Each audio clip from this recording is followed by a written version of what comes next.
The jury now has the case in Brett Hankison's federal trial. Deliberations started shortly before 1:30 this afternoon.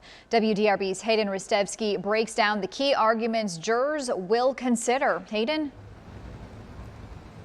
Well, good afternoon, Fallon. Closing arguments were tense here inside the federal courthouse behind me.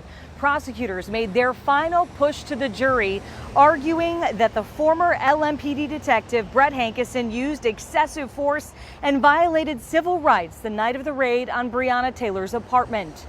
As police broke down her door, Taylor's boyfriend Kenneth Walker shot an officer, believing the couple was being robbed.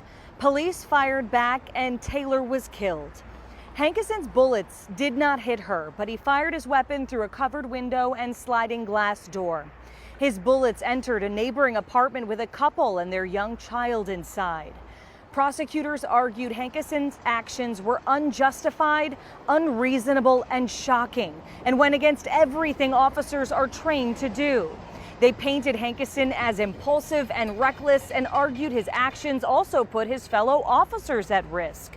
Hankison's attorneys, on the other hand, argued that he fired to protect his fellow officers and save their lives, calling this a worst nightmare scenario for a police officer.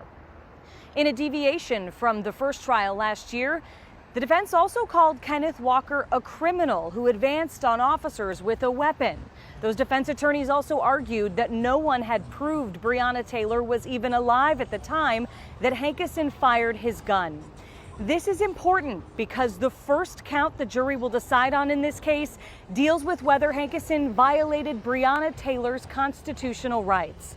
The jury instructions clearly say that jurors must agree that a living victim's rights were violated. This is something new in this case this year.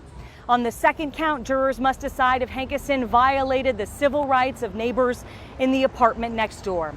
If convicted on the most serious charges, Hankison faces the possibility of a life sentence in federal prison.